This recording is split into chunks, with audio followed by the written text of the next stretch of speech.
Everything we know, from people and ants to stars and galaxies to quarks and atoms, the entire universe, might just be a simulation running inside a supercomputer inside an even bigger universe. Ancient philosophers said that the universe is a dream that we're waiting to wake up from. In this dream world of the imagination, anything is possible. All cultural items, from the dreams of our rodent-like ancestors, to books, to television shows, are merely permutations of the reality we think we live in. Today's age of computers and video games places simulations at the center of our cultural consciousness. A select group of us perform simulations for fun and profit, and we call them games, role-playing and otherwise. We live to run simulations. Join us on the Simulationist podcast as we explore our culture of simulations. Hello everybody, welcome back to the Simulationist podcast. This is the 147th iteration of the show, recorded on the 28th of June 2015, well into the 21st century. My name is Josh Trelevin, as it always is, and as it always also is the other name that you're going to hear. Ryan Kirkby, Eternal. The eternal Ryan Kirkby. Hey Ryan, how are you doing? Well, I'm doing pretty good, all things considered, but let's face it, we have hit the official summer months when air conditioning qualifies as a job perk. Maybe even a proper benefit. So you're saying you do have air conditioning at your job? I do, and it is glorious. Very good. Yeah, and that's not including anything like the walk-in fridge and freezer, where like I could just sit in there for like an hour, man, just chill and relax. But then they probably wouldn't want to pay me for it. So whatever. You can't take your break in there, what? No, I'm supposed to be able to, be at on notice, beck and call any moment. Like the thought of just bringing in some coffee with you, and so you have hot coffee in the fridge. I'll be in my break room. There we go. Yeah, I wonder what would happen if I just put that up as a label for the walk-in fridge. Just call it the break room. See how long before somebody notices. I think they might notice. Probably wouldn't be popular, around December, to February, but whatever. It doesn't have to be a all year round popular break room. But yes, wonderful, wonderful summer months. I gotta say, I actually prefer the colder stuff. Yeah. Because when you're cold, you can just say, oh boy, I'm going to do some work, I'm going to generate some heat. Like, what are you going to do when you're too hot? You can't do anti-work to generate cold. Well, no matter how much you slack, you cannot generate a negative amount of heat. Actually, you can generate or induce, by raising your temperature, you can induce sweating. Oh, in which case, get a whole lot of spicy foods. Yeah, spicy foods or whatever else, which would, technically that would reduce your body temperature, at least for any temperature we have in BC ever. I know there is... Don't recommend that for India right now. Yeah. From what I've been told, they're hitting 45 degrees Celsius. Yeah. With power outs, apparently mostly in the poorer neighborhoods. Yeah. So if you're eating super spicy food, and then, what happens with super spicy food, you're going to get incredibly dehydrated. Put on top of that the sweltering heat of 45 degrees, you're going to be sweating it out pretty bad. It's not any real wonder that the morgues are filled to capacity right now. Ooh, that was dark, but that's the thing right now. It's just like if it gets any worse, they're going to have to turn down the corpses. Which is, but I find it really weird, because the morgues are refrigerated. So these people died because they didn't get enough chill air, and now they're sitting on a slab full of chill air. If they had gone to the morgue before they died, they might still be alive. The weird ironies of life, isn't it? That is very strange. I was wondering, too, when you fan yourself, technically you're expending calories and you're increasing your body temperature by a little bit. Well, if you get a good enough fan, you can generate enough air to, cause the cool down to go over that. It's like having a lever. It's like a force multiplier, right? Yeah. Yeah. Okay. If you've got the right fan, you got, it's like one of those little, Southern Dandy fans. Probably not going to help out too much. You get yourself like a big old cardboard box to just flap around your face. And, okay, a flattened cardboard or something that has enough lightweight but large enough area to really generate the most wind force required. You got to get that convection force going on there, man. Yeah, I like that thought. Giant. If you want, I mean, I suppose you could like while away some heat-filled hours by doing the math as to like, okay, what surface area do I need to generate the wind, and how much is that going to cool me down as opposed to the weight of the object. And and then you realize, you know, all this time you spent, you probably could have spent $20 instead, you know, and gotten yourself a cheap little fan to put in front of your face and stop thinking. There you go. Summer tips. Well, as long as the power lasts, those little fans will work. But here's the thing: is they have those little wind-up like emergency flashlights, right? Yeah. Where it's like, oh no, the light's gone out of my flashlight, and you just like you grind it for a minute. Oh boy, I got energy again. Yeah. I don't see those for little fans. And it's like, well, you know what? You're gonna need a fan when it's hot. When do brownouts happen the most? When it's hot, because of the extra use of power on the system. So why don't you have a self-powered fan? So that way, if you're stuck in a brownout, you don't have to worry about overheating so much, because you just crank the thing up and you get your little battery going, and fan power. Yeah. Well, I don't own one of those cranky battery thingies. I imagine, like... You can't lie, they are very handy to have, because that way you don't have to worry about, like, oh no, my flashlight's out of juice. Because I gotta say, like, my daughter loves the little flashlight, you know, she looks at all sorts of stuff when it starts getting dark. But that drains the batteries pretty quickly, especially because she forgets to turn it off. And if you're listening to me from the future, you owe us so many AA and AAA batteries, kid. That's a mark for the future. I've pinned it right here. All right. Good. But yeah, I mean, just a little, hand crank sort of same sort of thing with a, like a fan. Yeah. Could probably save a person or two from heat exhaustion. Well, what I'm wondering is there just a generator that's just with a plug? It's a hand crank generator. Plug anything into. They should. That's a very good idea, Josh. There you go. Go down to the patent office, see what's required there, and who knows, maybe you become the next summer billionaire. Yeah. I'd imagine, a lot of, because I have a lot of, little electronics that are finicky, it only has, a 9-volt or whatever volt on the adapter. Yeah. It's like, you can't use this with other... So I imagine some electronic devices would not like having something as, as inconsistent as let's work it this way. If you can hook it up to your car with the, the whole, system, with all the various things you hook up to the... Here's the thing, they really should have a proper outlet for that, but it is still the cigarette lighter. Yeah, that's true. Who the heck is smoking in cars these days? Well, you can't smoke in a car. Stop that. Well, everyone's using the cigarette lighters to power all their little gadgets. Yeah.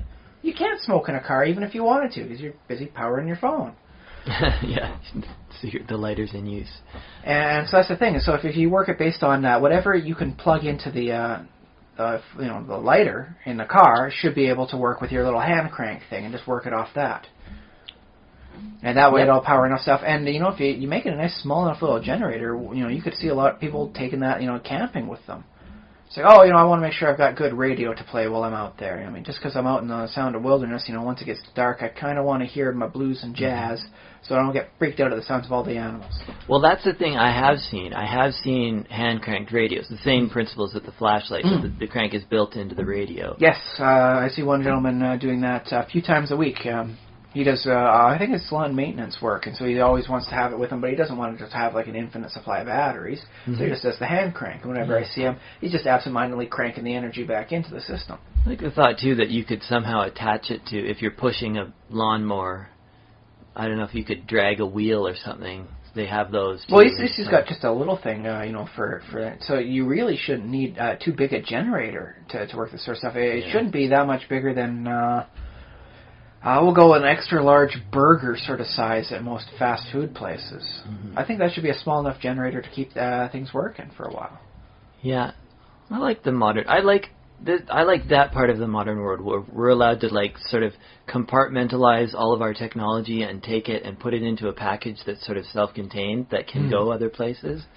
I like that. The portability of technology is amazing. Yeah. Because a lot of what we've built as a society. Well, I mean, the miniaturization's made it so much easier. I mean, the big satellites we've got sitting up there can be replaced by something about the same size as this cup I've got in my hands. The electronics for it have gotten that much better in 30 years. Yeah. Well, I mean, heck, they got that one thing they show. I'm sure most people have seen it online. They're showing like a huge, like a real machine. It's like, this is 2 gigabytes of memory in 1976. It cost, like $20,000 to operate, and, had to be kept in a clean room. And it's got like something on the tip of somebody's finger, just a small little square. This is 2 gigabytes of memory in 2015. Yeah. It costs $10. And it's like, a lot of the technology that's sitting up there in space is technically antiquated. I think I have one here, right here. It's SD card. Exactly. I mean, like in my pocket right now, I have 4 gigabytes of storage space. I think I'm using maybe half of that at most. I could probably clean up and get a lot more out of that. But it's just so easy to have so much storage space these days. And you can like really make a lot of those satellites so much smaller. The parabolic dishes have to remain about the same size. That's very important stuff there. Yeah, that's true. They could make them thinner though, right? In theory. Well, that's the thing. So once you get up that high, like weight doesn't really matter. So I guess thin nature, high density stuff doesn't have the same oomph to it. You just gotta, spend the energy getting it up there, and I guess it doesn't matter for that. Yeah. It can look effectively like just a dish, and it's like, oh yeah, that's right, that little nubbin at the end, that's the rest of the whole system. Yeah. So stuff going on in Victoria. We had a Roll for Initiative event, which is like a D&D group, except that it didn't happen. It was supposed to happen yesterday. It didn't happen. Unfortunately, we didn't have enough interest. I guess it's summertime, and so there's a lot of people going in a lot of places doing the other things. Yeah, people are doing other stuff. Some people just laying on the floor off their place saying it's too hot to do anything. Yeah, but we are going to try again in July. So July 17th is the next. So just if I know we have a couple of listeners locally. So here's the big thing: what? Is the place where it's going to be held air conditioned? Oh, good. Could you get a higher attendance by making sure to mention that the whole place is air conditioned? I don't actually know if I haven't been there. Like I didn't go. Like I missed it yesterday, so I didn't. Yesterday would have been a good day for air conditioning. So exactly, that's what I'm thinking, man. And like hype what the best benefits of the time are. Air conditioning works well now, maybe not so well, in January. Yeah. Say heating then, and that gets the people in. Well, I don't know. So if we do have listeners who happen to be in Victoria, that's or will be in Victoria around or July 17th. It happens once a month, so you can look up Roll for Initiative they're on Eventbrite. I think if you just do a Google search for Roll for Initiative Victoria, you should be able to find us. I mean, it's not the best website ever. It's functional. It works. Gets the message you should be able to find it, and it is. I think it's $10-ish, $12, something like that for a player. And it's like $2 or $3 if you feel like DMing, and that's just for cover the cost of the space, the room. They gotta rent the room. Someone's gotta pay the air conditioning. And that's just the what's it called? Lifestyle. I can't remember the name of the company. It's just a community organization that runs the building, and they have other activity centers and stuff for various people. Very nice. Hit the website up. They'll tell you all the information you need to know.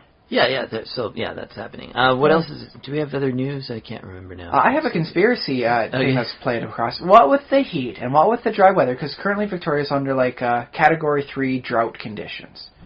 It's dry.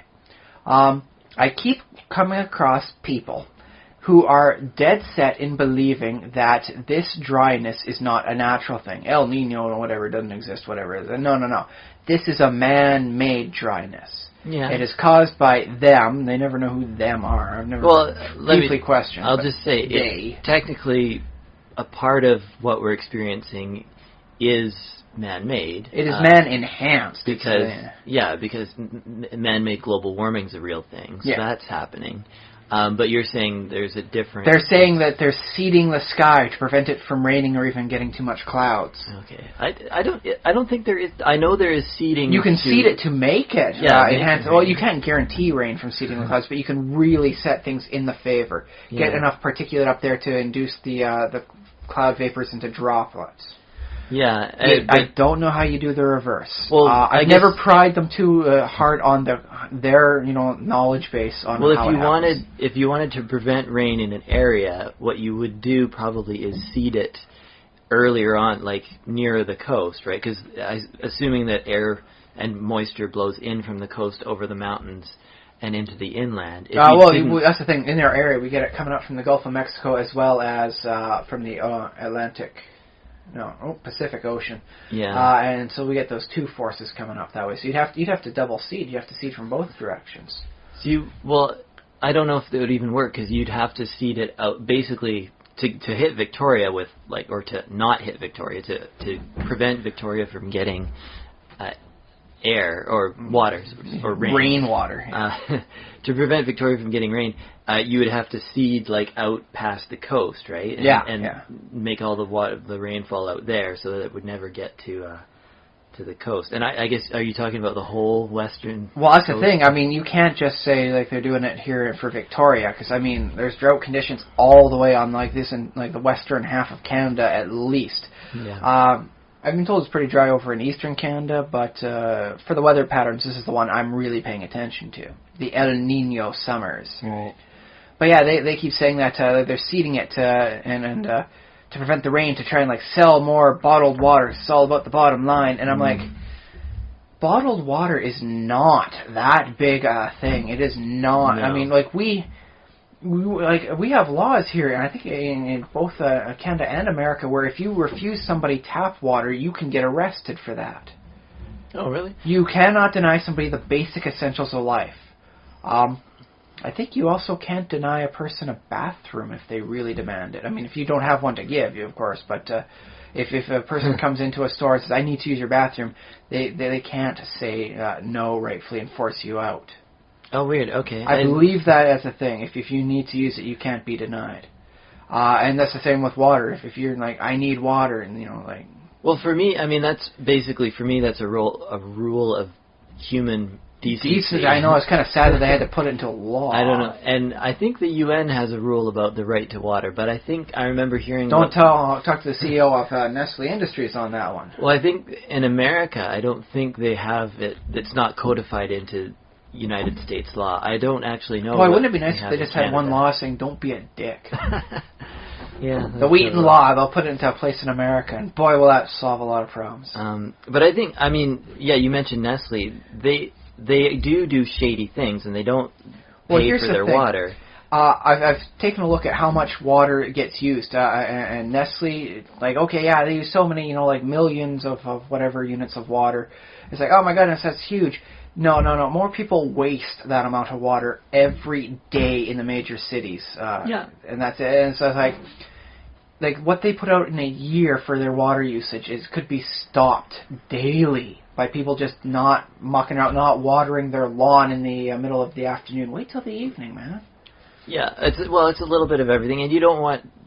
basically, this is the whole tragedy of the commons thing, where you don't want some single actor to be able to get away with taking extra water, because then everybody could, and then that sort of thing adds up. And you know what? I have done that tragedy of the commons stuff in university, and you know what really solves the problem well? One person always naysaying everyone else, and so that nobody gets any benefit from that resource until everyone stops trying to get it all together. Apparently that's not how the game's supposed to be played, though. I kind of ruined things. Sorry to the other 20 people in the lab for that day. But woo! I broke the system. Okay. For those who don't know, Tragedy of the Commons, you can play it as a game. And so it's you have a common resource, we'll say timber or something, and everybody, has the option to silently put down a vote as to whether or not they use or pass. And if you use it, it degrades some of the resources of it. But you get more points than a person who passes. So let's say if you pass, you get 2 points. If you use it, you get maybe 5 points, unless it gets used up so much you don't have a lot of the commons left, in which case it gets decreasing returns. To show, the decreasing amount of product, water, forest, timber, and all that stuff. Yeah. If you also have an option of blocking, so that anybody who has gotten, go for a gain, instead of gaining, the 5 points or whatever, they get nothing. You, however, lose 2 points by doing the block. Yeah. And so it's like, what's the best use of tragedy of the commons? In which case, like how much do you use the resource before you start getting those decreasing returns? How many people do it? What sort of checks and balances do you have? Yeah. And it's very hard to do that sort of thing because I always feel like I'm supposed to do like some people will do like a rotating, like block. Because after every 10 turns, you stop and everyone's allowed to talk. Do 5 minutes of talking, and then everyone's supposed to remain silent for every turn as everything tallies up. Mm-hmm. And you do that for like 50 turns. So your solution is basically take out one person self-sacrificing to get the lowest score possible to prevent anybody from using the common ever and getting any benefit from it. Okay. What we need is a sacrificial lamb, so to speak, who's willing to take it on the chin so that sacrificial bulldog. I suppose that one works maybe a little bit more aptly. But yeah, you need someone who's willing to go down fighting and make sure that no one else gets a benefit from it. I don't know how that would apply to water resources, but boy did I have fun messing with that system. Putting a gamer in a tragedy of the commons game. My goodness, what did you expect, people? Yeah. Well... But yes, long story short, I keep seeing the whole thing about people saying like this dryness is all like it's all man-made. They want to keep you from being happy and all that. And don't get me wrong, I enjoy a good conspiracy theory. And the notion of the Illuminati, like what are they out to do? They're out to keep you from being happy. Because if you're happy and content, then you're going to want to change things, which means they are not going to be likely in control. Because right now they're in control, so they got to keep people just unhappy enough that they constantly just try and get their little things, get the opiates of the masses. Right. Well, they have to just basically be in that cycle of struggle. To make them fight for day-to-day. high-speed internet. Make them fight for throttling of internet, sort of stuff, and net neutrality, so that no one's looking at the bigger picture of, like, where is this fresh, drinking water gone off to? Well, it's being bottled and sold at $3 for 500 milliliters now. Ha-ha! So yeah, it keeps you focused on the little things, just trying to fight for the little victories because you're unhappy, and then you don't but if you had all that little stuff that make you happy, you start trying to change the bigger things that might take away their power base. And that's how the Illuminati thing is supposed to work. I mean, there's a lot of... Okay. Like, you really have to sit down and think, like, how could this possibly play out in reality? It doesn't. But yeah, I mean, so I'll buy that, like changing the weather to make things drier and more annoyingly hot. It sounds like a good Illuminati plot. It keeps you miserable and annoyed and searching for, I guess, more ice cream, more cold resources, stuff to buy. Get yourself some air conditioning, spend more electrical power, do all that stuff. But I mean, just the effort, I mean, you are not getting any net benefit from, because I mean, just the western part of North America alone, how much you're going to have to seed that? You're probably going to need to seed that stuff daily to prevent the water from coming in and turning into rain. And so to seed daily, you're going to need a lot of resources. So many of the whatever resource of whatever magical powder they're throwing in that gets rid of water in the air, you're going to need enough of that. You cannot hide the factories. There's going to be so much needed to be produced to do this every day to control the weather. Unless you've got some sort of magical weather controlling device, like the Darrow from underneath Mount Shasta gave it to you or something, it's just not going to happen. Have you ever gone on Google Earth, though, and just looked around at different cities, and especially industrial areas? I think it's really fun and interesting because you see... beautiful areas to see just how sprawling some of them are and just what you can put in there. Yeah, and you just see, block after block of, tanks of... I don't even know what's in those tanks, but it's, really... I don't know, it's just chemicals that people if it's sell. Anything like the Thaumcraft stuff, it's probably just basic resources, yeah. Yeah, it's stuff that we trade every single day to operate our daily lives, but yeah, basically... You got to fill up the propane tanks somewhere, and those propane tanks fill up from another source up again. Yeah, there's propane and then other chemicals. Then there's some other stuff that holds just the smell that makes propane what you recognize as propane. Yeah, right. And every once in a while that catches leak, and everyone thinks, oh my god, there's a huge propane leak. No, it's the actual gas they add to propane that's leaking. Yeah, but that means it's working. Yeah. That's the thing, it's you have everybody panic, oh my god, I can smell gas everywhere, there's going to be such a bad leak. It's no, it's actually just the concentrated additive that's been leaking out. It's not as bad as you might think. Although the conspiracy theorists would have you say that's what they want you to think. They keep you panicked. But I mean, just the amount of effort and resources and time going in, because I mean, the atmosphere is a huge place. It's all the surface area of the continent, and outside, onto like the oceanic tables, and then you multiply that by a certain level of height of a couple of miles. That's a lot of area you need to seed. I mean, that's just like I'm good with numbers, but that's boggling my head just thinking about it.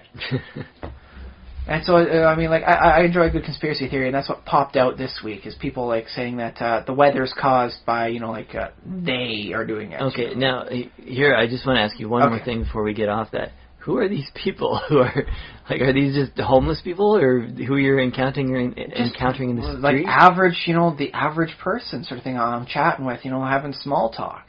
Just average people. I don't know who your average people are. Like people you'd see, walking down the sidewalk, people using malls, mall folk, sort of thing. Overheard conversations. Well, it's the thing, I do small talk, it's like, oh my goodness, isn't it such a nice air conditioning here in the mall? And they're like, oh yes, but that's how they try and get you in here. They make sure it's hot outside, and they'll try and get you into the air conditioning, then they have you spend all your money here.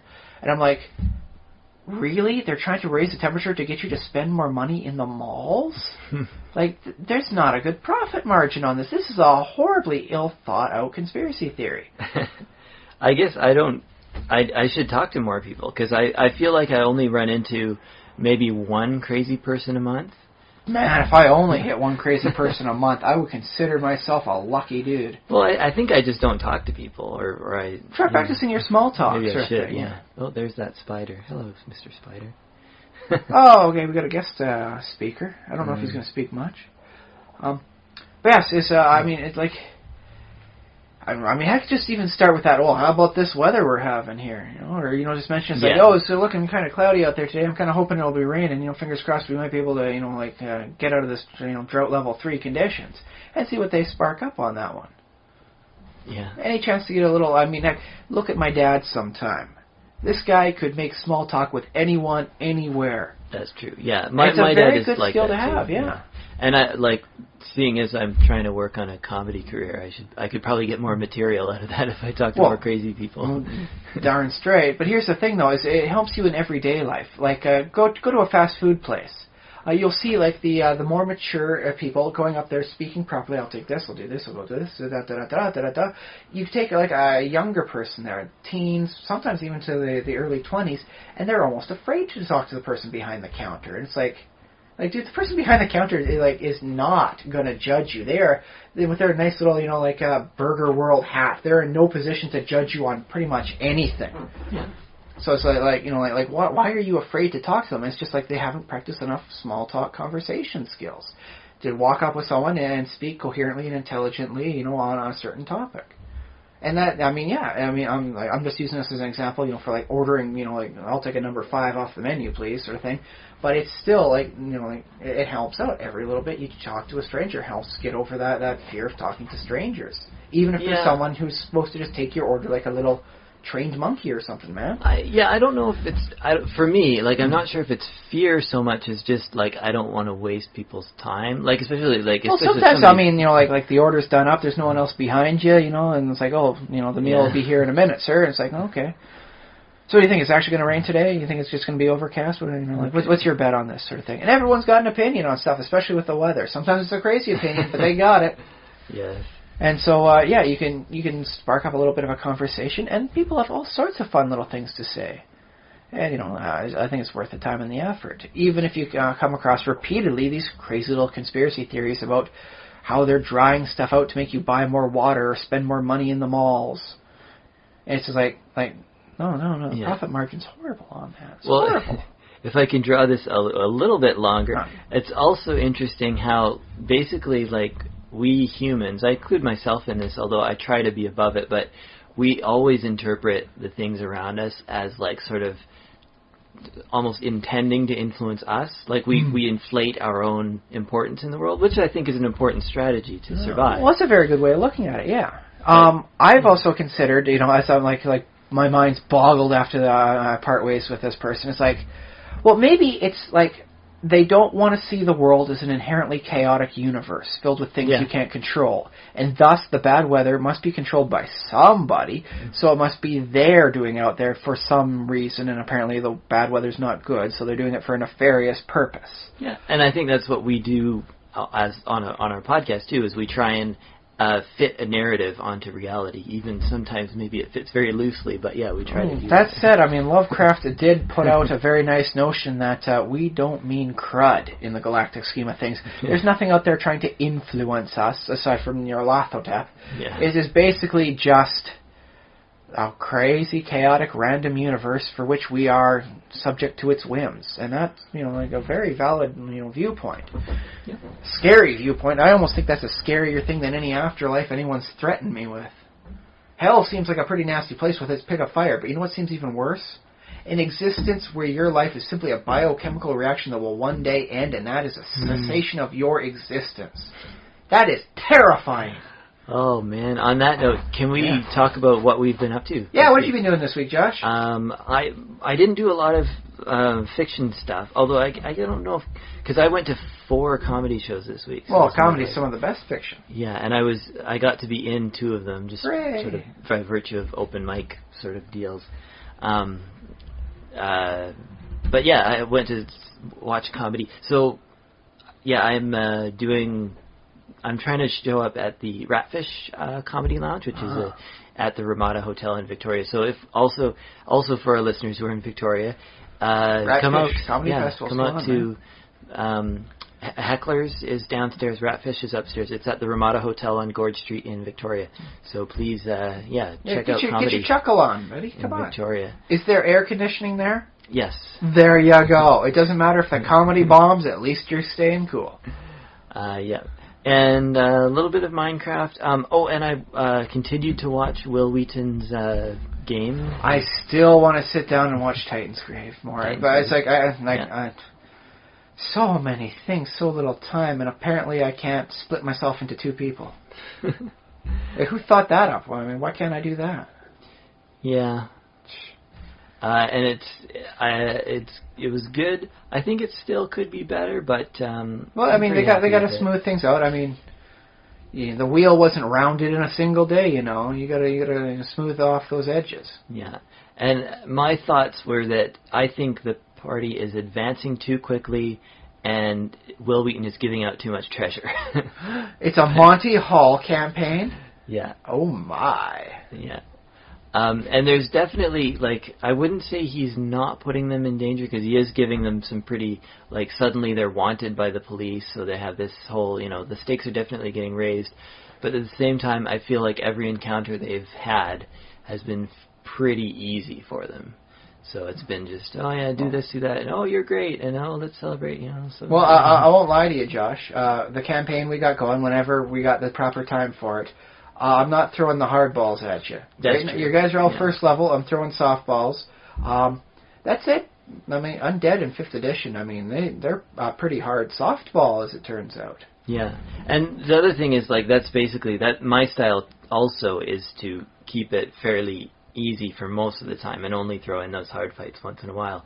Except that what I probably wouldn't do is then just be like, now you're level, 2, 3, because they seem to be advancing fairly quickly and getting treasure just piled on them before they seem to even get a chance to really use it. But what a horrible life. I guess I want to see them suffer. That's as a viewer of a TV sort of, whatever it is. TV gaming extravaganza? Yeah, for my own entertainment, I want. But anyways, yeah. You want to see someone die and have to roll up a new character, don't you? You secretly. It's like the NASCAR and the Indianapolis 500. You are just watching it to see the accident happen. In the case of D&D, maybe. Yeah. Harsh, dude. You are a cruel person. Yeah, and I think that basically covers my week. So what about your week? Let's see here. Simulation-wise, I watched Cult of the Cobra again this last week. One of the old classic black and white Universal horrors. And I came to the realization that the Lamian woman who can change herself from a human being into a snake, who's from India but is looking very Caucasian and has absolutely no accent, by the way. Very suspicious. She's not the big bad in the whole thing. She's just like a cult assassin. She's at best a lieutenant grade.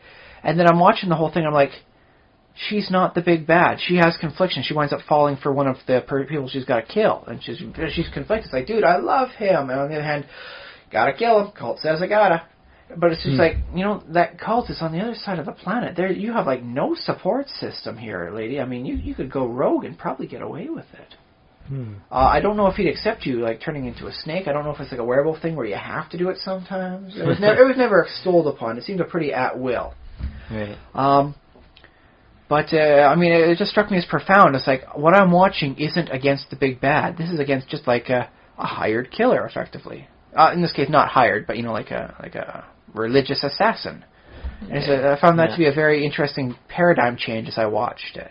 Yeah, well, you don't. Yeah, in films and stuff, you don't always fight, or the heroes don't always fight the biggest big bad.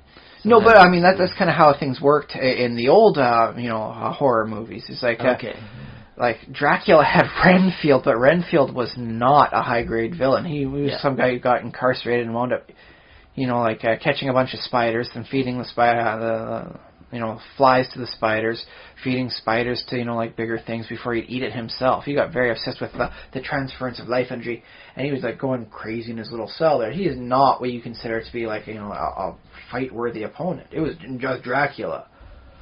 When the Frankenstein movie's out and about there, it's really just Frankenstein. He doesn't have any, lesser, mini Frankenstein minions running about, which would be awesome. Well, what about, what is Dr. Frankenstein, though? Is he He is a non-combatant NPC. Not really a villain, yeah. Although, mind you, in the first one, he does qualify as a PC. After that, he winds up becoming effectively an NPC before he gets killed. Does come back as a ghost in The Ghost of Frankenstein. But otherwise, yeah, he's very much a non-combatant. Okay. Igor is much more combat-worthy, although he wasn't Igor to begin with either. But that's a whole long line of movies. Right. But yeah, that's the weird thing about it is most of it was just the one monster. That's what made the monster so scary. He was unique and on his own, and he's just him. Yeah. The closest you could get to other creatures or monsters with stuff like lieutenant grade stuff would be the creature from the Black Lagoon and maybe alligator crocodile type stuff going on there. But that was just happy circumstance. You happen to be here, so watch out for the the reptilians and watch out for the piranhas. After that, all good. I don't think there actually are piranhas in the Amazon River basin. But beware the Candiru. Is that a different river? The Orono River? What is it? It's a very hard mix, and I will admit my biology's a little hazy as to where piranhas habitate. Naturally and as an invasive species. I think it's that region of the world. I don't know if directly the Amazon River. I would think, though, I would think the Amazon would have piranhas in it. Well, they got dolphins in there, freshwater dolphins in there. So it's you can't be all over the place with piranhas. Oh well, yeah, not necessarily piranha infested. That's true. No. And the other thing about piranhas is you really can just swim with piranhas. Provided they're not starving, they actually aren't as bad as everyone makes them out to be. Yeah, I don't think they'll just. They can skeletonize a cow in 4 minutes, but that's if you starve them first and make sure it's a big enough batch. Yeah, and I think I don't think they'll go after. Well, I'll have to check. I don't know, man. You go to a place where you got crocodiles, and it's scaly, tough skin, and they bite back. Versus, look at me, man. What resistance do I have against a piranha bite? Well, one piranha bite, you have a lot of mass, so. Well, yeah, but the piranha can still bite me and get away with it. There's no resistance on me. The worst I could have is maybe peeing in the river and making them cough and choke a bit. Is that? Yeah. I don't even think that would happen. Did you see that in the news today? I don't know if we should. If this is simulationist topic, but there was a news item that the reason if you get red eyes in a pool, it's not because of chlorine, it's because of urine. It's because people are peeing in pools. That and various other bodily stuff that comes off. Pee, sweat, whatever. But the main thing is urine, just because there's so much of it. Because apparently, people just do it. They don't care. Because we're all a pack of hairless apes. I personally, a bunch of animals. I guess I could be lying, but I have never peed in a pool. I've always done the getting out thing. I can claim that once I decided to leave youth behind, As an adult, you've never... Well, I mean, I think I remember doing it when I was really young, over at my grandma's sort of thing, But, I mean, I couldn't have been older than 6 or 7 at that point. So, once I decided to, mature up, I mean, come on, buddy. But no, apparently that's a rare thing indeed to happen. Yeah. And that's how much you can trust your fellow human being. Not enough to not pee in a pool. But yes, so that was an interesting thing that I noticed was that they're not against the big bad. They're just fighting, a part of it. They could have done sequels on this movie with other hired killers to get the last 2 people and the one girl love interest they had to throw in there, and then eventually they can fight the big bad himself. As enough of these things. I'll go and I'll kill them myself. Where's my sacrificial dagger? Bah. Yeah. And so that was an interesting concept that really changed the whole perspective of the movie for me. Yeah. Other than that, let's see. Oh my goodness, the stuff I did in Minecraft this week. You're very productive in Minecraft? Well, I wanted to get into some of the good stuff in the Eldritch tab, which meant I'd have to go a little bit insane in the game. So I started doing the thaumaturgy mod? Yes, the Thaumcraft or stuff. Thaumcraft. And so what I wound up doing was doing the research on a whole bunch of, little taboo, this, and that. And I didn't wind up doing much more than researching it. And then I was just, if I recall right, I was walking to pick up some carrots, and I had an Eldritch epiphany about the dark nature of the universe. Getting carrots. It's just I'm struck with an Eldritch epiphany. How does that work in-game? Does it, come up as a screen? Or? What's the thing is this little line of dialogue is you've had a sudden Eldritch epiphany. The universe is made clear to you. And then you get, the Eldritch tab added onto your book, and it's a nice little thing, and a couple more things to research out. And, it's kind of nice. The tone of what things are like definitely changes. Before it was very nice, kind of a clinical thing, I've learned how to do this. What a great discovery. And then it's you've discovered dark forces behind, the veil of reality. But all the other people you talk to just look at you weird. You'll show them all. So it definitely has that little glint of slowly increasing insanity. Yeah. But one of the first things I did was make a sanity checker where I checked to see how insane I am. And it shows permanent level of insanity, and the temporary stuff I can clean away. I'm well, that's actually a pretty decent amount of temporary insanity I could clean off. Hey, I can do these, bathing salts where I just put them in the water, and cleanse my body and soul. Okay, so you can take a bath to become less insane. Yes. That makes sense. And, I think you can do that in The Sims, too. Something like that, I believe, yeah. And so I wound up doing this researching a hot tub, effectively. I can put the bath salts directly in, and it'll solidify a 5x5 area. So I'm well, heck, if I can make myself a sweet ass hot tub, I'm gonna take this one room I've had just marked off. It's it was a wall and ceiling of dirt, and ceiling and floor of dirt and walls of just sand. Mm-hmm. Just to mark off that I'm gonna make a room out of it. I was forget this. I'm gonna turn this into my own room. And so I put in this spot here, and I get some nice ore. I have alumite ore from the Tinker's mod, and the nice thing about alumite blocks is that they have a heart shape on them. And so I wound up putting the alumite block pattern in with my little bathtub. Because, oh boy, nice little hearts, nice little fun bathtub style. And so it looks pretty groovy, and then I build a nice bed for myself, proper bed, style with stuff around it, so I got a poster bed look to it. Move my discs that I've got everything set up there, a nice little spot to sit down and eat my food and all that thing. And then I'm well, you know what? I kind of like what I did with the floor and the ceiling here, turning it, from a standard brick into acacia wood. Because I think the acacia wood works great with the sandstone, works great with the brick. Mm-hmm. So I'm well, I guess I'll put brick, for the other area, walls and do everything up. And so I made the whole design prominent across all my rooms down on that level. And well, now that I've got this room done over here, I can start moving nodes in so I can properly, get a node room going on. And so I get the nodes coming in. I'm starting doing all the other work here. Next thing you know, I'm spending an extra hour and a half instead of watching, old Adam West Batman, and I'm building myself a wonderful, rod, just like a staff that'll shock electricity out at a moment's notice. And I made so much progress, cleaned up so much stuff, got rid of a side of a mountain that was in my way, and I'm starting to build a prison complex there. I'll get the, one of the mods that allows me to put in, monster spawners. Oh, yeah. And I'll have some fun with that. I'm collecting the nodes that are just placed all over the place, and I'm collecting them all up together. And I decided, there's some sinister nodes out there. And these things are like an evil person. Sometimes cultists join up around these things and they do horrible eldritch rituals. Mm-hmm. And so it's like, well, I don't want that to happen. In game, if the chunk loads for the first time and they're there. If they're not there, they're not going to spontaneously come in. Sure.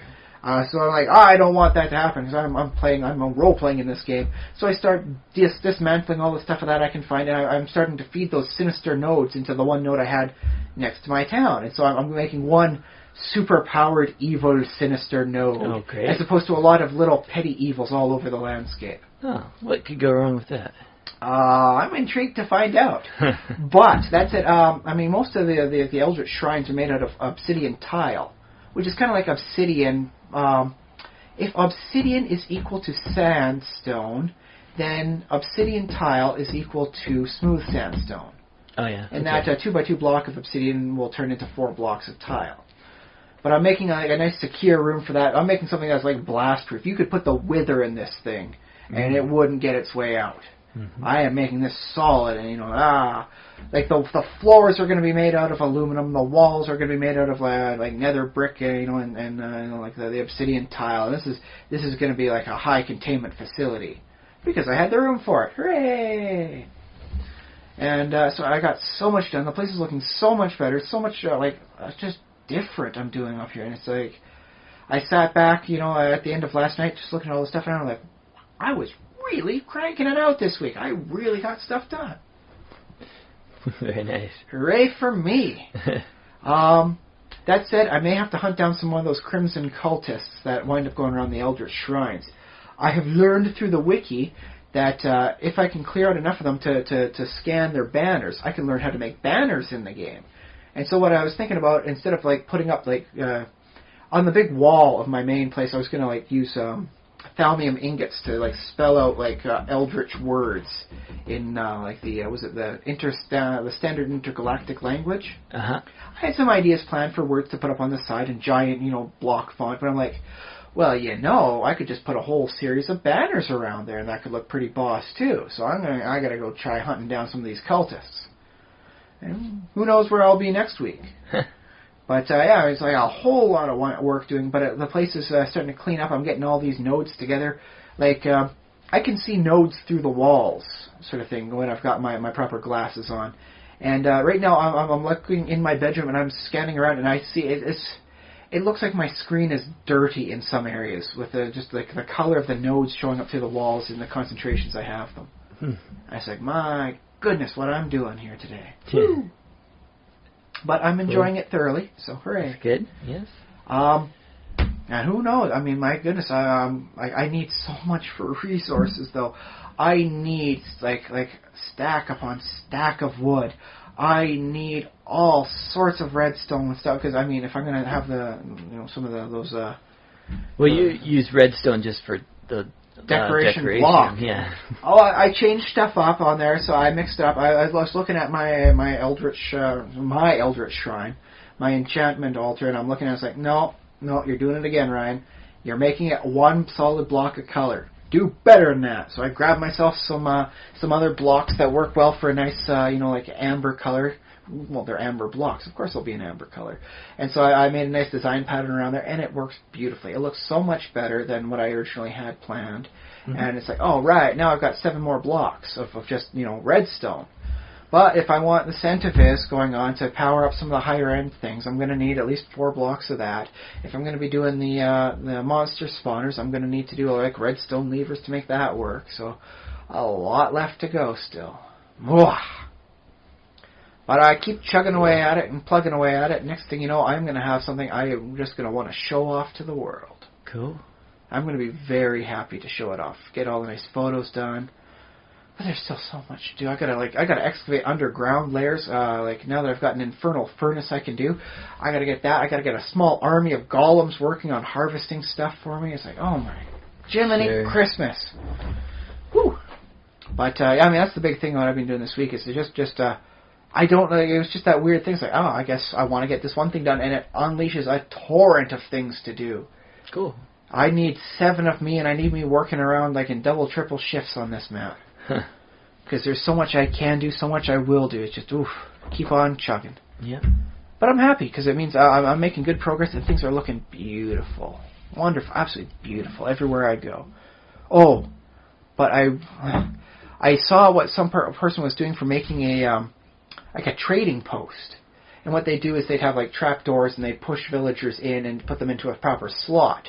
And then you just go up to that villager who's not moving around anymore, and then you just trade with them. And so you only put the good ones in, and there'd be like another trapdoor underneath. So if they ever wind up like, oh, I don't need this anymore, down they fall into, I don't know, lava or whatever you want to put down there, and just clear out the space for a new person in there. I'm thinking, that's actually looking really ideal. That's like a really nice style. But where am I going to put that in my current, place? So it's like, I guess I can't have everything. Mm-hmm. I may have to go to my neighboring town where I keep all my animals right now, because I'm not going to haul them 3 days through the dang desert backwards. Mm-hmm. I might just have to, turn that place into like a trading bazaar post or something. Mm. Have some fun with that. Try out a different style. Yeah. But yeah, that's been my big thing this nice. week. Cool. I have been building so much. I've been doing so little mining in Minecraft. So much building in it. My goodness. I'm thinking about picking up another mod pack, though. Bibliocraft, which has got a nice area for showing and storing stuff, like stuff for potions. I'm keeping my potions in a chest right now, and it's just stuff I'm picking up off monsters as I fight them whenever I do stay out all night and fight monsters. But it's like, I could put them up on a shelf and make it look all nice and awesome. I got a spot where I could put my tools, the ones I've outgrown. And I'm thinking about, spending some time back in the Nether and, getting some of the high-end ores there so I can make some end-game weapons and end-game tools. Because, the stuff I've got now is good, but I am wearing it to the bone with the amount of work I'm doing right now. So I need the higher numbers. I need higher durability. I need repairs and all that stuff. I need a lot of everything.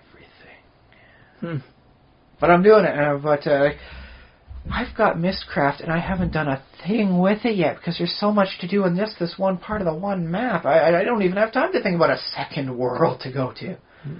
Yeah. And that's awesome. I really enjoy that. Just saying, like, oh boy, what am I going to do now? I've got 7 things on my... I actually had to, make some signs to start making a list of what the heck am I going to wind up doing. And who knows, maybe I'll have to redesign a few things, maybe make some automated, spots where I can get golems harvesting my ore berries, so I can get as many ore berries as I need, because I need quite literally, no exaggeration, like a ton of iron. Assuming what the weight of a single block of iron is, I need at least a ton more.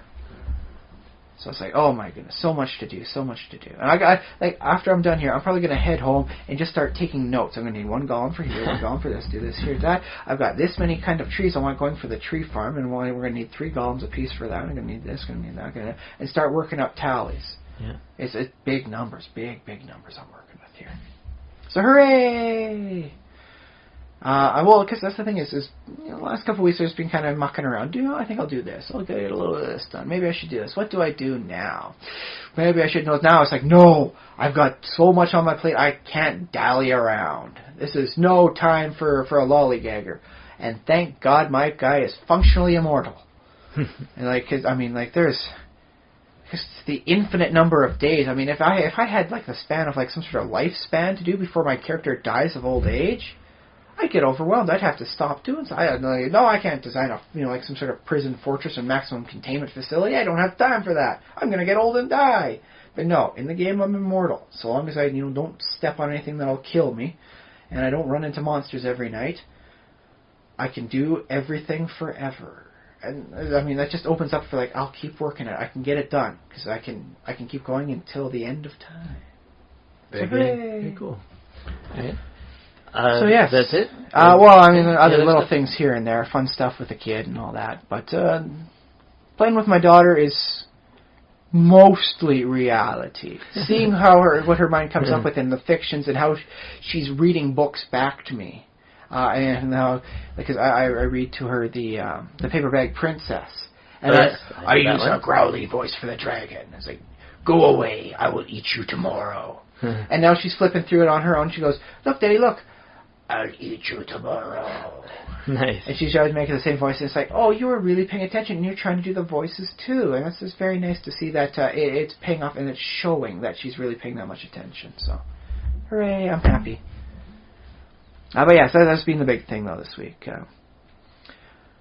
But I suppose we do have a main topic this week. Yeah. Well, I guess I'm bringing it sort of this week. Bring it to the table, Josh. Bringing it to the table. I was wondering about castles and how to make proper use of them, basically in stories, in your role-playing stories, or if you're writing a story. And to less pseudo-medieval genres, we can apply that to like generic fortresses.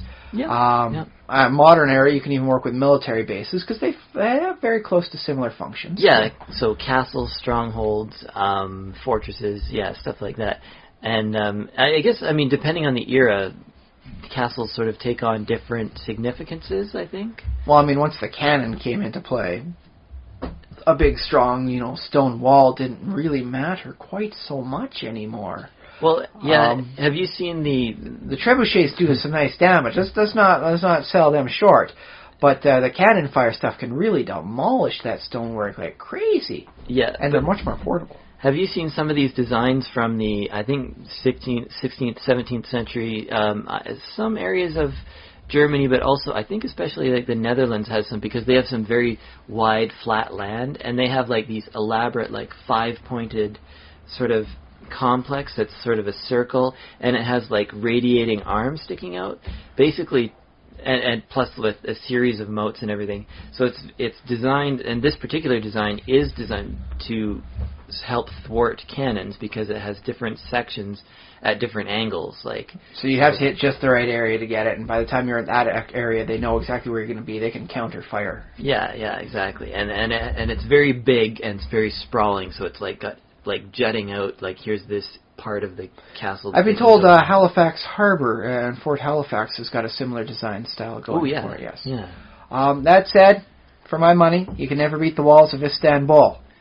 Back when it was Constantinople, and even before that is Byzantium, they had walls and moats and walls and moats and counter forts, that paranoia as applied to military design. Yeah, it's beautiful. You get beauty out of there. I don't care that if it was fueled by paranoia, valid or otherwise. Yeah, I was gonna say that's how many times did it change hands by the time they enough times to change the name twice. Yeah. But yeah, that's the thing is, you picture the medieval city and all that, and there's a castle somewhere at the heart of it, right? Because that's where it founded. It was a castle, and then people decided, hey, it's safe to live nearby, so they filled out, and hey, next thing you know, you got a big old city going on. Yeah. Well, does that happen too often when there's sort of castle becomes a city, or does the castle sort of sit off to the side, sort of maybe on a little hill, and I don't know. Depends on how much workable space you've got. If you don't got a lot of workable space, everyone crowds up close. Otherwise, sometimes it's off to the side. Sometimes it's a little out of the way of the city. But the city grows, city changes, and the castle's always a spot. So you got a road going to the city. That's an artery. Yeah. Things pop up off the side, like a cancerous growth or something like that, or bacterial stuff, and it'll grow. It'll wind up happening towards in the direction of the castle, whether it was part of the city, or not. Okay. If the castle came first, the city's likely to go up around it. Yeah, I like that for world building. Yeah, and that sort of being able to place things in space in your fantasy world. Here's a castle, here's some buildings around it, and here's how there's a little bit of history to it. Well, that's how I built some of my medieval cities. It's okay, there's a mountain pass thing going on here, and this is the one crucial spot. If you cannot pass here, you are not getting to the other side of the mountain range. So this is where you're going to want your castle. And if this is, the big area here where the castle is, it's the best well-fortified spot in the dangerous mountains, that's where people are going to live. That's where the way station is. That's where people are going to be making their living midway through. Yeah. And that's where the city forms up around that. So you get a city in the middle of what would be otherwise a hostile nowhere, but it's the most well-protected spot in this entire mountain pass. Okay, yeah. I will fudge the numbers and say, chances are it would only likely be a military installation with a very small civilian presence. But let's make this a fun place, and okay, now it's a small city all to its own self. Okay, don't ask why. Yeah, I like the thought of the fortress city, and I guess in that case, the main like economic drivers of that place is administration, military, and trade, right? Because soldiers got to eat, man. It's not necessarily in an area with a lot of farming, or maybe it's not right on top of a mine, although there might be mines nearby. It does have some tactical significance, so there's likely to be resources somewhere nearby. Yeah, they would pick a place where they could get water fairly easily. And well, water definitely, but I'm thinking like if you're going to have a castle somewhere to defend the local area, chances are it's going to be there for a reason. Nobody builds a giant stone edifice for no reason in the middle of nowhere, unless you're like a rich billionaire these days. But that historically, wasn't a thing that happened. Right. Well, I mean, you could build manors and mansions in those sorts of places. It's like, I get away from it all. Get away from these dang peasants and all their. Well, I was reading about Machu Picchu in the Incan Empire, and it was one of the last centers of government, and it was built like way up in the mountains. Yeah, it's a mountaintop. So that's where I took the inspiration from, the mountain pass thing. Okay, yeah. Very hard to assail because you got to go into the mountains, up the mountains, then you're attacking uphill. Sort of thing. And basically the Spanish, they never even found it. Like, they just sort of took over the country without... Because basically that area is, we just don't go up there. I mean, nobody's up there anyways. Who would build a city in the middle of a mountain range? I mean, what was going on with that? No, don't be silly. Now tell me where that city of gold is. I'll kill you more. Yeah, but I think there is some temptation for when like a king gets really powerful, an emperor. They're like, I'm going to make this mountain retreat. El Amarna. Because I can. No. Amarna? El Amarna. El Amarna? What's that? That is where the Akhenaten built his new holy city as he tried to convert Egypt into monotheism with a worship of the Aten. Okay. It didn't work. It didn't last. One, because he tried to change things too quickly and really cheesed off, the other power sources, the priest case. Also, it was in the middle of a desert. I mean, I can get away with that stuff in Minecraft because I don't need to drink water. I'm sure there's a little lake nearby my town, but I don't need to drink anything from there. Although I have been considering maybe finding a mod that enforces that, to make the desert a little less just idyllically wonderful. So I have another. So what I sort of wanted to know about castles, though, is what sort of stories can you tell once you have all of this in place? You have the castle's over here, and then there's a little town over here bustling and growing and whatever. It does send a nice message to have it in the background, but you want it to be a more active piece. Well, I'm wondering now, how do you make a story that really features a castle? That's the thing. I think a castle, depending on its role, functions for any type of the basic role-playing situation. You're going for a hack-and-slash campaign, it's a military base. That's where the soldiers are. They do need your help, because that's where, we'll say, the orcs, the greenskins, whatever, that's where they're trying to knock out. So you're trying to defend it, maybe. Yeah. So defending a castle? You're defending it, and that's your home base. You're making attacks out from there. I guess as like a four-party group, I guess you'd be like a skirmish raiding guerrilla party sort of thing? Yeah. You're attacking their bases, their castles, which are, I guess, in this case, dungeons. Well, I like that thought, too, because I was recently reading a little bit about castles, and because a castle can't encompass the entire countryside. No. A castle, in some ways, has to be a base of operations, and you can house basically armies or little, or at least weapons train the armies and all that stuff properly. There. They can sort of do raids, and then if they get in trouble, they can run back and hide in the castle, sort of thing. Yeah. So that sort of protects them. So it's almost like a force projection out of the castle, and then I don't know what the troops are your death laser beam. Yeah. Dig it. So that's one thing, one sort of role for a castle, I guess. In which case, it acts as both a home base for you as well as to show the military nature of, I guess, your campaign or your story. Mm-hmm. If you're working for a bit more of we're going to be cultured and we're going to talk things through rather than killing everything that gets in our way, crazy people that you are. Mm-hmm. You can work it as like a center for, the knowledge and for culture. A castle, especially once, I guess we can't protect against cannon, so why even bother? Let's create some of the most beautiful artwork we can in castle form. And, I mean, just Google beautiful castle, and, you will not be disappointed. Some of the ones in Germany and stuff. Oh, Germany's great. France has got some amazing stuff going on with theirs, especially even up towards the 1900s. Just amazing. Like this stuff is stone art on a scale that you can live in. Yeah. And it's beautiful stuff, in which case, yeah, it becomes a center of culture. And it's like you can use it as the background in like the inner courtyards. You wind up talking with like a member of the royal court, a courtier. You got to try and get their ear, sort of thing.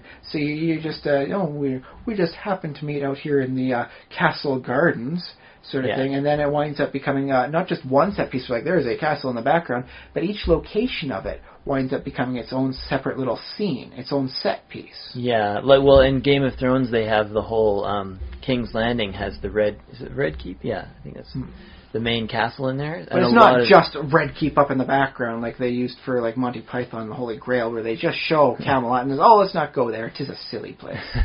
It's not just a background item there. I mean, the Red Keep is got more than just like the image on from the outside. There's inside pictures of it, right? Yeah.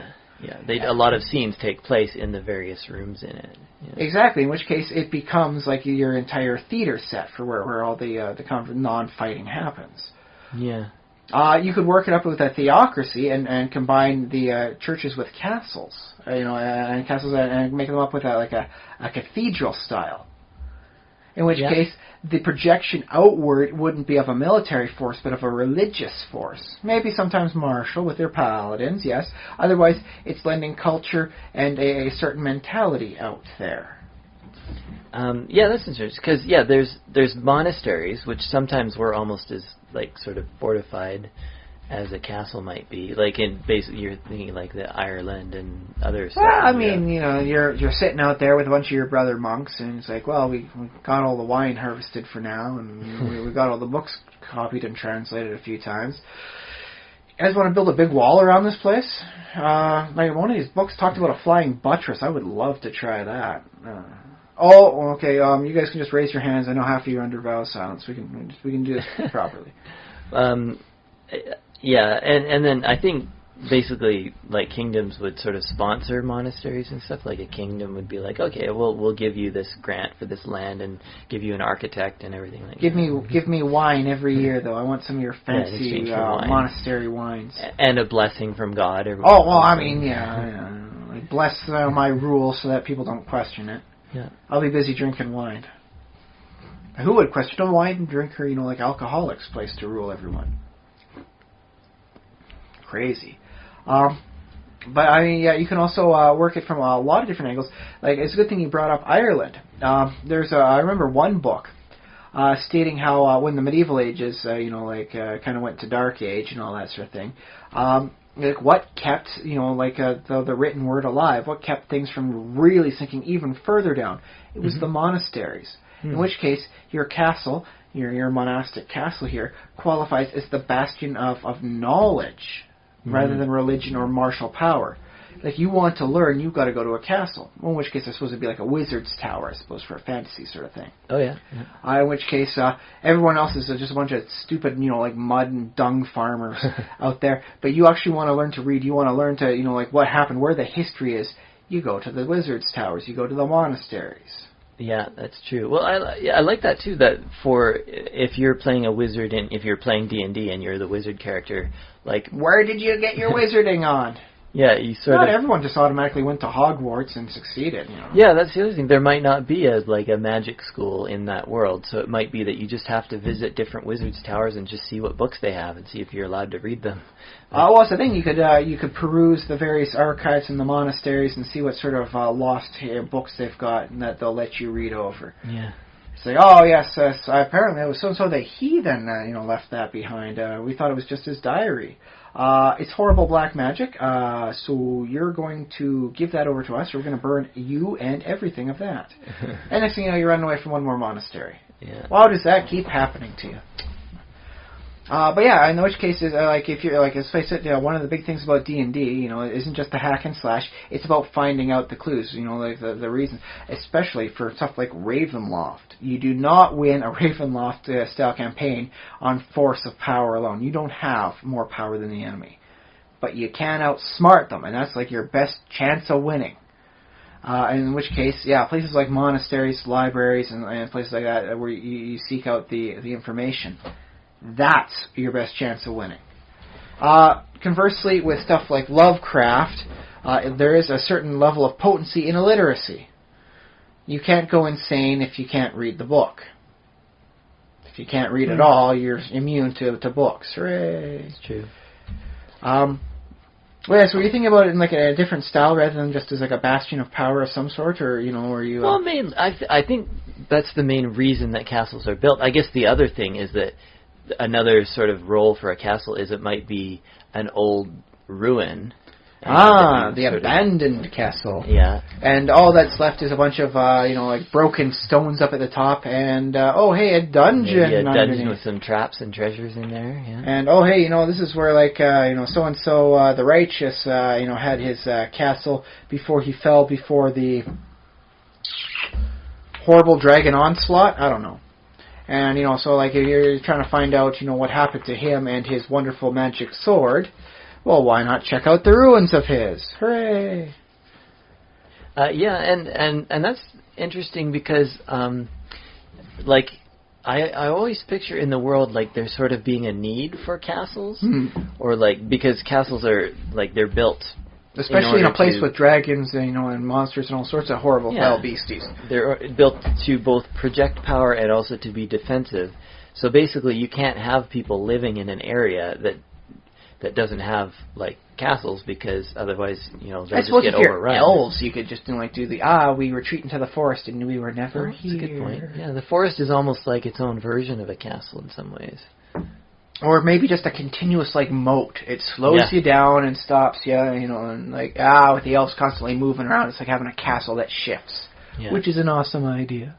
And that's another a weird point about elves, is that, like, humans, at least in history, like, when people used to go and live out in the woods, those were bad people. Like, those were, thieves. Sometimes crazy hermits. Murderers and stuff. Red Riding Hood's grandmother. Was she a thief? Are you accusing her of thievery, Josh? I don't know. Didn't she just live on the other side of the woods, though? Did she actually live in the woods? Well, then why would Red Riding Hood go through the woods when she could have just gone around? Woods are very dangerous back then, especially in fairy tales. Wasn't that one of the lessons that, like, don't take shortcuts through the woods or something? Don't trust talking wolves. Always trust the woodsman. Learn how to sew. Sew well that you can load up a wolf's belly full of rocks and then sew him up so that he never even knows he had surgery done in his sleep. Yeah. That's the lessons I took from it. I never did learn how to sew that well. No, I guess I wasn't a very good learner in that case. Also, get to know your grandmother so you can identify her by sight rather than comparing her like, oh, what big eyes you have. So that way, it's like you're not getting surprised by a cross-dressing wolf. Although, you know what? Now that I think about it, they never actually said whether the wolf was like a he-wolf or a she-wolf. So conceivably, it wasn't a cross-dressing wolf. It was just a wolf in human clothing. The wolf could have been a she. Could have been a she-wolf. Okay, I don't remember the story that well, but you remember for sure it doesn't. Well, they keep referring to it as like the wolf is like as he, the wolf when he was doing this, but it's not like there's anything in the story that definitively pins his gender as male. I mean, Red Riding Hood they say is a little girl, but I suppose Red Riding Hood could have been a boy because it's originally from German, right? Because it's Brothers Grimm type. I believe so. Fairy story. So German is a gendered language in which nouns are every noun has a gender, I believe. But they didn't know too much about wolves back then, so maybe they're just like, oh, I guess all wolves are male. Yeah. Maybe the female's foxes or something. I don't know. I'm writing stories here. I'm not a biologist. But, I mean, Grandma had to basically be like a female, and I believe the woodsman would have had to have been a woodsman because of the title. Yeah. Other than that, I mean, the wolf could have actually been female. And so I suppose cross-dressing, wolf is a bit of a derogatory term. It could have just been, just like a wolf in the... Sarah Silverman is a female. Yeah, but that's a surname sort of thing. Well, she's not Silver you sure either. Woodsman wasn't a surname? I don't know. Heck, in my idealized version of the story, it's the Tin Woodsman that comes and saves them. Okay. So, I mean, that way you get some odds.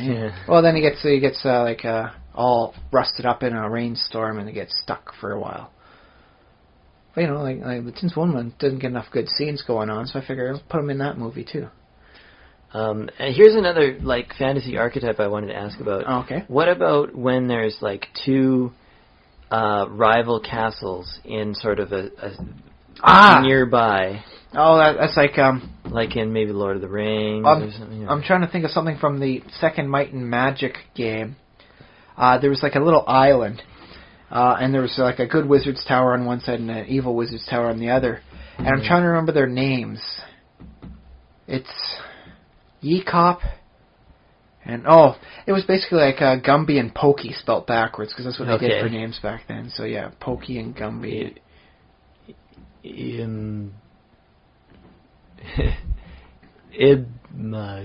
Well, they pronounced. I think it's supposed to be. The Y was like an I sounding. So it'd be Yeekop, and Gumby, Gummug, Mug. Ickmug. Okay. But yeah, and that's the sort of thing where they'd have with the rivals between the two. Yeah.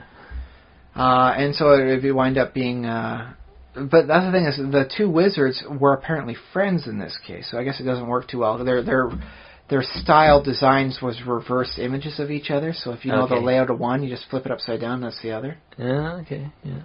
Kind of fun, kind of weird. But so yeah, you're talking about I guess on a fortified borderline sort of thing. Yeah, I guess so. And I don't know, maybe there's nothing else to that. Maybe it's just a question of if they're a big enough problem, then you want to siege the other castle. Or what if it's a kind of a Cold War sort of thing where no one wants to make the first move? In which case, I've created a town for you, Josh, or a city. Okay. Picture this, fortified border area sort of thing, these are rival nations, but trade still has to happen. There's a big trade route there, very economic importance. Yeah. So you got the two, castles. Not too far away from the border, but very close enough that you wind up having a half city on each side as the people live in the area in between the two castles. Yeah. And so they wind up having two cities, as one city really, but it's split into two, one administered this way, one administered that way. Each of which happens to have this weird kind of fun rivalry against a west and east side of whatever place they're at. Yeah, that's interesting. And I guess it works too in the. Can you see that in your mind though? I like concept? it. Yeah. I'm gonna have to write that down. It's a good idea. City with two. I'm full of good ideas this week. Yeah, with relatively militarily powerful too. So they both sort of have the option of maybe they can't siege each other and take each other over, but they can sort of snipe each other, and that just pisses off the people in town because they get the brunt of it. That's a good thing for a thieves campaign. You get everyone's sort of a sneaky thief kind of thing. 5th edition you can work with a nice backgrounds on that, so you could be any class, just as long as you can sneak and hit someone, and then you wind up playing we're agents for Western Generica, and we're going to try to stable the Eastern Generica area and establish secret dominance. So which case what you could actually have is the organized crime syndicates on each side working for the other side's power base. Mm-hmm. And you could have some really crazy stuff going on that way. Very good city campaign in there. I like your notion with that. Your warring keeps. Yeah. But there's got to kind of be a Cold War, so you got to keep it to the underground areas, the back alleys, and the poison in the wine glass. Yeah. Well, it's a little bit like the Montagues and the Capulets too. That whole feud or the. Yeah, but they were never really west side, east side of town sort of thing. Don't you come onto our territory. Yeah. Kind of a Crips versus Bloods sort of thing, I suppose, in that case. Yeah. And it's funny, too, because that sort of scenario, it's very historically unstable. One side eventually is going to sort of win, or an outside power is going to come in and support one side or the other. Or maybe that's the thing. Maybe there's a third power inside that's we'll say, Chaos God Church. Mm-hmm. Is there to try and make sure that no one side ever gets too much power to fully destabilize the other, and that way they keep the chaos at an utter maximum in the town. Yeah. They're the neutral party that actually acts as neutral, where they always side with the underdog to keep things just balanced enough to crazy everything up. Yeah. Awesome. I am totally digging this. This is a campaign in the making, man. Yeah. Nice urban campaign that way.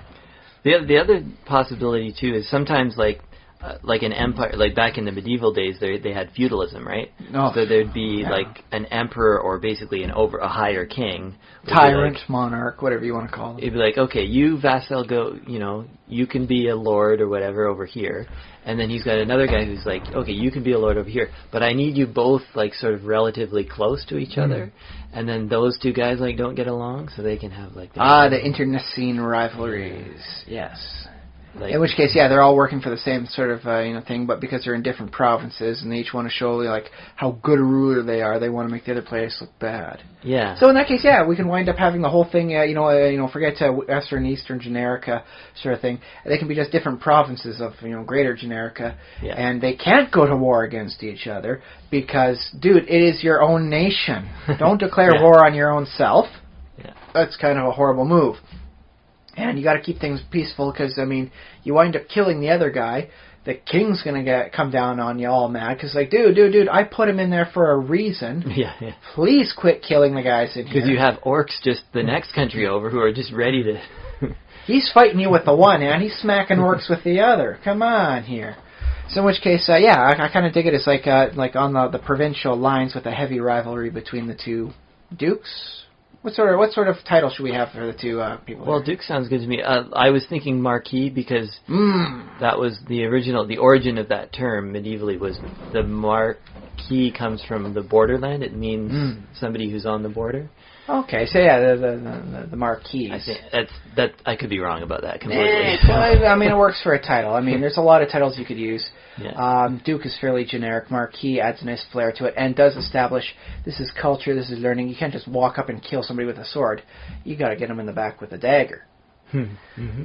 So Marquis has a nice little class to that. So I dig it. Yeah. So I suppose we can extend this out to a more modern era sort of thing with a military base. In which case, the military base, can act as like the ultimate goal sort of thing. In a zombie movie, like, oh my goodness, zombies are, are everywhere. They've eaten like 90% of the population. We're stuck in a mall. Mall's actually not a really good place to be stuck in, especially once the power goes out. It kind of sucks nerds. So what are you going to try and do? Where are you going to go? To the military base. Because if the military can't keep the zombies at bay, you just don't got to hope, man. Yeah. You go live out in the woods, man. Let the bears and all that eat the zombies that come too close. Man, you just be an old hermit. Well, it's funny because also a similar problem with the military base in that there are more permanent versions and temporary versions. Like you remember, like MASH 4077. Basically, they have tents. Yeah, that's their base. That was their thing. Yeah. So in which case. That could be an interesting thing. Like, zombie apocalypse happens, and you guys got to try and make it to the mobile army base, but you keep not getting there in time because you keep getting pestered by these darn zombies in the way. So you got to, stop trying to fight every zombie. Sometimes you just got to run. You got to book it. You got to make the time there rather than, kill everything in your path if you want to catch up with the armed forces and get yourself to safety. Mm-hmm. There you go. There's a nice little zombie campaign for you, too. Yeah.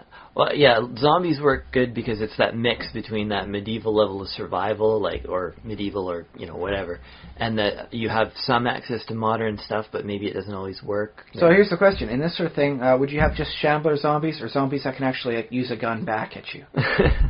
What's your perspective in this? Didn't we do this a long time ago? We did do this a long time ago, but for this particular story, what's your preference?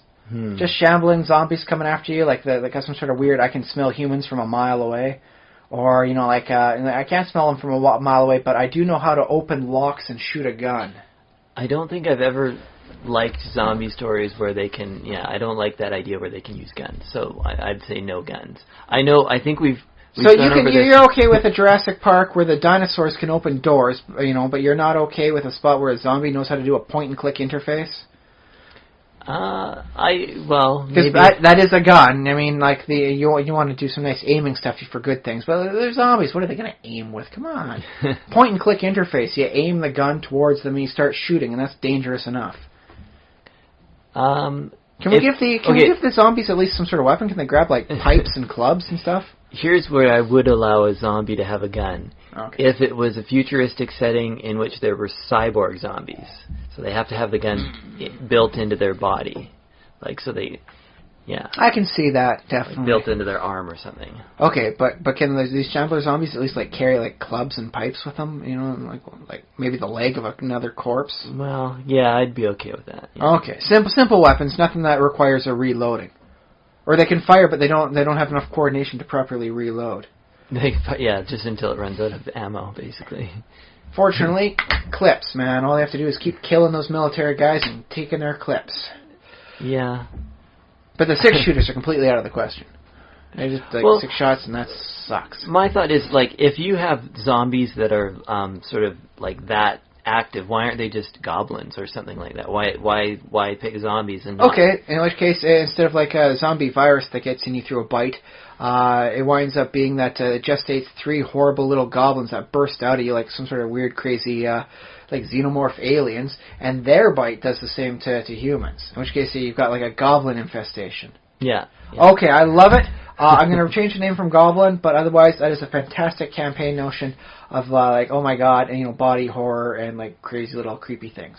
Yeah, and they can they can be made up of like the parts of a human too. Like they can be made up. I don't know. I kind of like the whole body horror gestation sort of thing, where it's like, I'm not feeling too well, so blah, 3 tiny little like sharp teeth, little crazy guys come popping out. I like the thought too that like they hop out and then like maybe 6 or something hop out. I guess it depends. I'd have to do some numbers to see how many you could probably get in there for a decent sized goblin. But they immediately, the first thing they do is they turn on each other and they have like they kill each other, and then the last one living, that's the one who's like the... I don't know, because that way you don't get like the big swarm sort of thing going on. I guess you need a swarm, yeah. I could see them definitely like not immediately attacking anyone else, because they're busy devouring the rest of the host body. Yeah. So they pop out and then they just start chewing down on everything. Dig it. Yeah. We've got so many good campaign notions, man. So many good stories you can write. I don't know. How did we get to zombies from Castle? Oh, the military base is as like a protection sort of thing, like a safe haven. Actually, yes. Unless they are military zombies. If the military created the zombies, that's your ground zero. You do not want to be anywhere near there. In which case, like your fortified installations. Was it Stephen King's Mist? There's like, there's a military installation up that way, and that's where the fog came rolling out. What were they really doing there? Oh, yeah. In which case, it winds up being the same as like a mad wizard's tower. Long story short, you should probably still drive towards that rather than away. If only Mel Gibson had known the lesson in time. Harsh. I do wonder if, like, in modern storytelling, there's also this problem. Take away zombies for a minute, and like if we're picturing sort of the nation state versus the nuclear arms race kind of deal. The Cold War, and that it doesn't matter like where you are. You want to be away from the military bases in that case, because they are like ground zero again in that case. There's no place safe. Like a sort of a castle isn't safe. The safest place is to be unnoticed. The safest place for like us would wind up being the Okanagan Valley.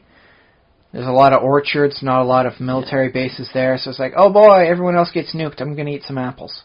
Yeah, because we've talked about Victoria before, and Victoria Esquimalt has a naval base. Yeah, very nice naval base. I live next to it. It's a great place. They got all sorts of sports stuff going on, so you open up the window of your home and you just hear the people playing sports outside, and it's I'm staying in the shade, but Yeah.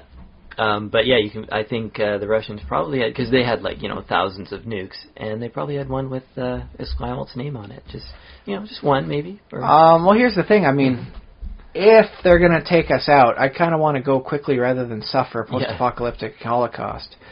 Mind you, that opinion formed when I was a single man. Now that I got a wife and kid, I think I might have to update that.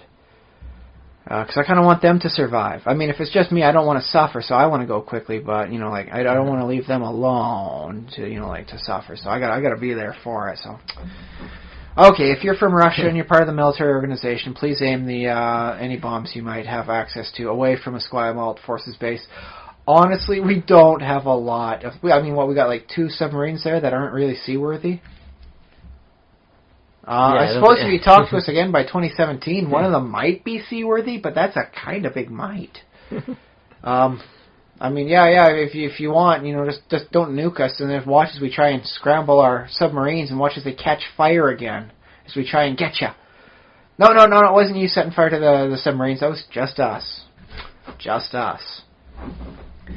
Well, how about that? Well, could you consider an aircraft carrier to be like a moving base, like a moving castle? Yeah, I like it. Or the flying one from the X-Men? Well, I mean, it would be the helicarrier from the whole Agents of S.H.I.E.L.D. Well, yeah.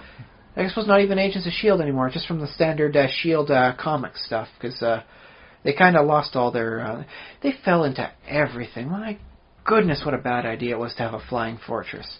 Yeah. But on the other hand, in fantasy, a flying castle sort of thing, or like the giant's castle atop the clouds, is an amazing site and location to go to. It's an adventuring location and a destination. Yeah, I like that. Could you imagine the notion of who rules this land? Well, it's the horrible air wizard, who winds up coming down to bombard anyone who says nay to him through his, judicious use of fireballs. Yeah. Because you get your floating island style, but the castle on top looks all good, but no one's going to see that because they're on the other side. So you got to make the underside look as menacing as possible. You got turrets, and you got to have upside down areas to fire off your wizard fire bolts and all that stuff. Yeah. The mobile oppression palace. Oh yeah. And what do you do when you conquer the big evil palace? What are you supposed to do with it? Are you supposed to Well, according to Vampire Hunter D, you don't do anything. You just let it crumble because without the main evil force there, it just has to suddenly start obeying the laws of gravity. Yeah. Isn't that a bit of a cheat, though? You see that movie. It is. I think that's in TV tropes. That's why things blow up so often in there. It's that way it takes care of the problem of what do you do with the evil base. Yeah. But I would always want my own tropical island with a military base in there. I'd like to see, in a campaign, you encounter a super evil-looking, sinister castle, and you go in, and it's just some dude there, oh yeah, the last guy, he got killed by a group of adventurers, I just sort of moved in and just hanging out. I bought it from the bank. Apparently he was leasing the entire island. I picked it up for song. Have you seen how evil this place looks? Nobody was bidding on it, man. I had to sign some waivers, and apparently I got to do a monthly search for death traps and, quasi-laser items. I don't know. But I wouldn't mind seeing that as a concept for a superhero team. They take over their first big bad. They if they thwart him good. They're living in Skull Island. As they're just trying to make it something a little bit better. Can we change the skull into something else? Can we grow Island? Can we grow a bunch of weeping willows? Can we turn this guy into a dreadlock skull or something? What are our options here? Could we just plaster over the whole thing? Could we just make it some sort of weird, crazy, hemispherical dome? Could we do that? I could really get into a thing like that. Just give him some nice mutton chops and facial hair. It would be rather hard because I'm trying to think of a skull now and what you'd translate that out to. You'd have to change the entire front end of it. Well, on the other hand, if the villain's worth his salt, he probably has blueprints of the base around. Maybe all you have to do is knock the plaster off, and then just redecorate as you so choose. Yeah, the skull's just a facade he built on, out of fiberglass. Dude, I may be evil, but come on, resale value here. Once I, conquer, all of North America, I'm not going to live on this island. This would be my summer retreat. I'm not the dumb villain. Come on. That should be on the evil overlord list if it's not already. Yeah. Oh, or how about this? Is a secret twist. The heroes capture the villain, but the villain can't be held in any conventional jail, so they put him into his own prison on his Skull Island. Mm-hmm. And thus they have to act as wardens there. So that's what they do with all their enemies when they capture them. They do vigilante justice by imprisoning them on Skull Island. Yeah. Yeah. In which case you can keep the skull because it means doom to the bad guys. You don't need to redecorate. You just need to make sure that first villain doesn't have any ways to get out of his own jail cell. There you go. Very good. I want to mention our social media. Yes.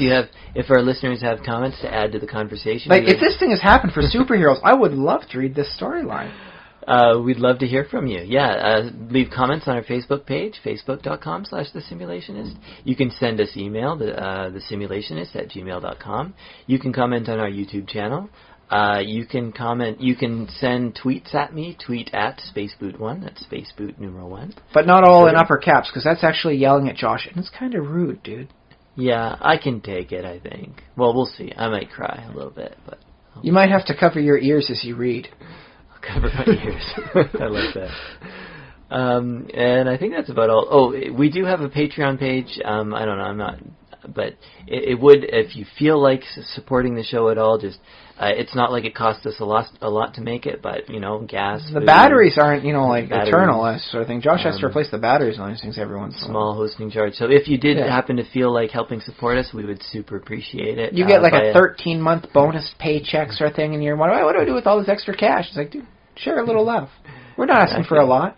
Yeah, so you can check out our Patreon page. And Patreon there's also a way to follow us on Patreon, so if that's I don't know how many people use that. If you're a big Patreon fan, their window to the internet, or what do you call that when you... If I had a lot of disposable income, I would definitely consider that one of my windows to the internet. I would love to be able to donate to some of these great causes Patreon has. So even if you don't think we're worthy of it, go over there, Patreon, and just take a look at what else they have to offer. Yeah, there's other guys doing cool projects on there. There's some very good artwork, artists making a very nice living these days thanks to that.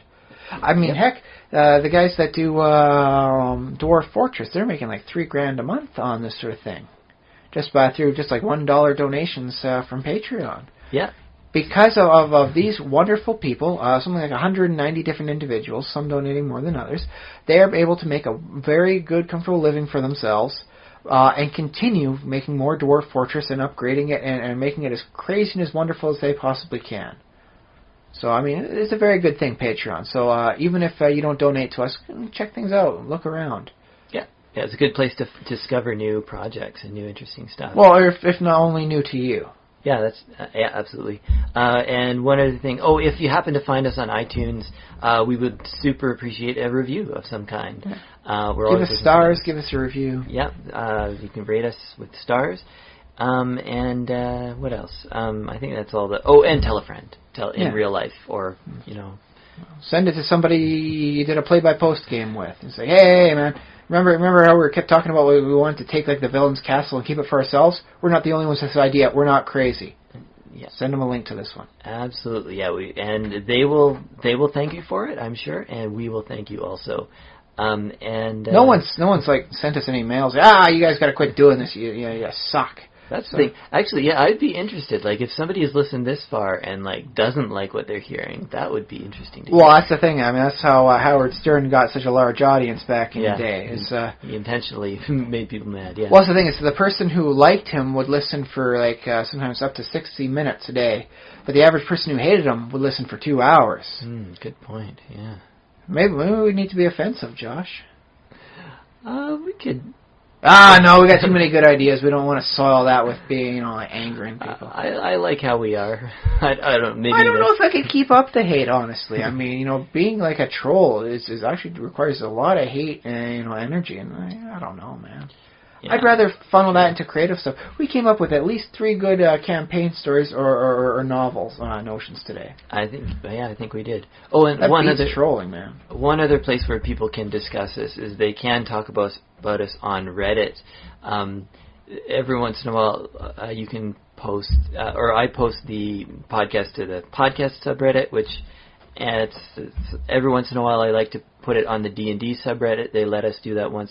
They don't like it spammed every single week, but no. They don't mind if it's every once in a while. I mean, it's not a law, but we do try and not be dicks. Yeah, but I did create a custom subreddit for this show, so if anybody wanted to post something there, that would be really neat.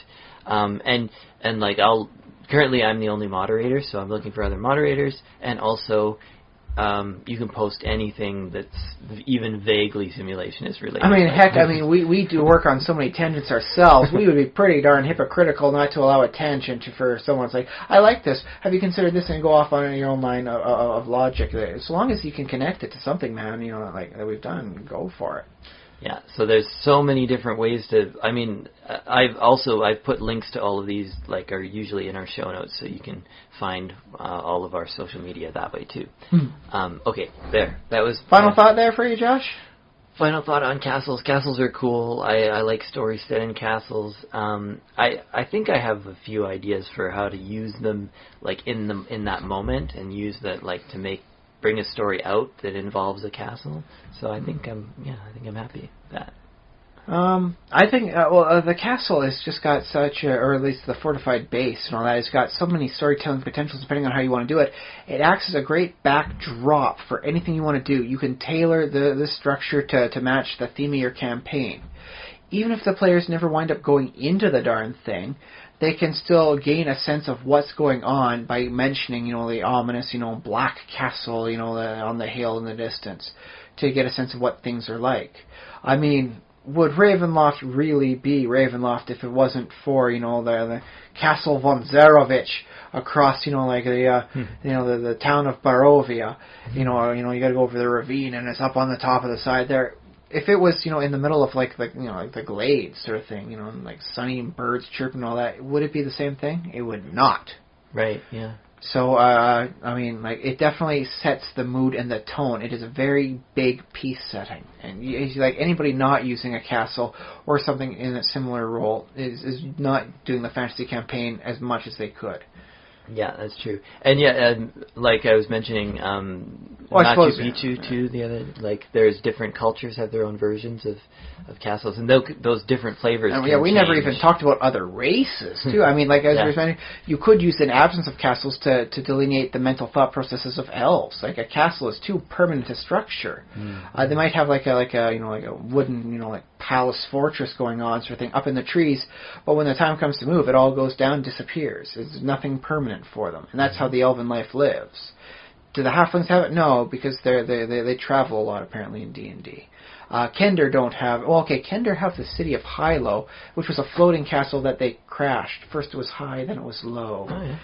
And so, they decided to form a place around that, and it's kind of like a Kender center of culture, but only because it was so cool to watch.